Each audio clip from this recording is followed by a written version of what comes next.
আরজিকর কাণ্ডের বিচার চেয়ে ও মুখ্যমন্ত্রীর পদত্যাগের দাবিতে দুদিনের মঞ্চ বেঁধে ধর্নায় খানাকুলের বিজেপি। ওই দিন খানাকুলের রামনগর সংলগ্ন এলাকায় এই ধর্না মঞ্চ হয়। এই ধর্না মঞ্চ থেকে মুখ্যমন্ত্রীর পদত্যাগ ও আরজিকর কাণ্ডের দোষীদের দৃষ্টান্তমূলক শাস্তির দাবিতে ধর্নায় বসেন খানাকুলের বিধায়ক সুশান্ত ঘোষ সহ অন্যান্য বিজেপি কর্মীবৃন্দরা। এ বিষয়ে আরও কি জানাচ্ছে বিস্তারিত দেখুন 24 আওয়ার্স আরামবাগের রিপোর্ট। যতক্ষণ না ওই মুখ্যমন্ত্রী পদত্যাগ করছে ততক্ষণ আমরা সকলে মিলে ধর্ণা দেবো। বিরোধী দলনেতা শুভেন্দু অধিকারী মহাশয় বলেছেন আমরা একদিনে কেউ না কেউ ডাক দেবে, কালীঘাটা পর্যন্ত যাবো ওনার বাড়িতে। ধারে যাওয়া যায় না, আমি কলকাতা থেকে জানি, ধারে যাওয়া যায় না, দুর্গ বানিয়ে রেখেছেন আমাদের ট্যাক্সের পয়সা। সেই আন্দোলনে আমিও গিয়েছিলাম। ছাত্র আন্দোলনে যখন করতে গেল তখন ব্যারিকেড তৈরি করে দিল, রাস্তায় পুরো ঢালাই করে ঝাল দিয়ে, যেটাকে বলে ওয়েল্ডিং করে মানুষকে যেতে দেবে না। ধর্ণা মঞ্চে উপস্থিত আছেন খানাকুল বিধানসভার বিধায়ক সুশান্ত ঘোষ মহাশয়, উপস্থিত আছেন 4 নম্বর মন্ডল প্রেসিডেন্ট, 3 নম্বর মন্ডল প্রেসিডেন্ট এবং ভারতীয় জনতা পার্টির কার্যকর্তা কর্মীবৃন্দ। সকলকেই আমার নমস্কার জানিয়ে আমি দুয়ের কথা বলছি। আমরা প্রত্যেকেই জানি যে আজকের এই ধর্ণা মঞ্চটা কিসের জন্য বা কেন। আমরা দেখতে পাচ্ছি যে গোটা পশ্চিমবঙ্গ জুড়ে চারিদিকে ধর্ণা, মিছিল, অবরোধ কেন চলছে আমরা প্রত্যেকেই জানি। যে আরজিকর ঘটনায় আরজিকর হসপিটালে একজন মহিলা জুনিয়র ডাক্তার তিনি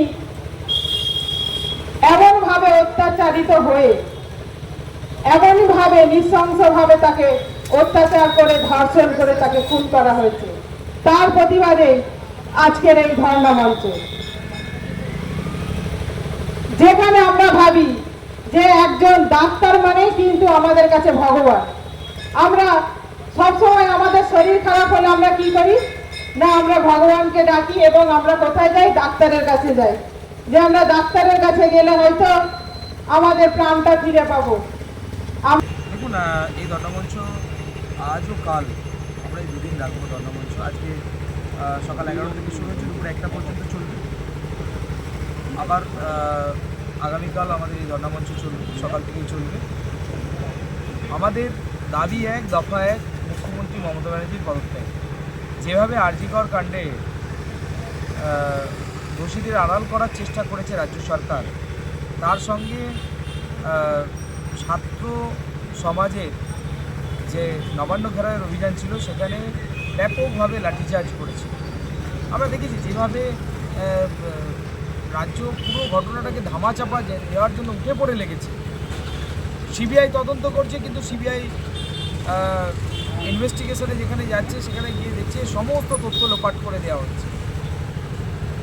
আর এখানে পুলিশকে সম্পূর্ণরূপে কাজে লাগিয়েছে মমতা ব্যানার্জি, তার সঙ্গে ওনার নিজের টিম, তৃণমূলের ছেলেরা কাজে এই তদন্ত প্রক্রিয়া যাতে আটকে যায় তার সম্পূর্ণরূপে চেষ্টা করছে।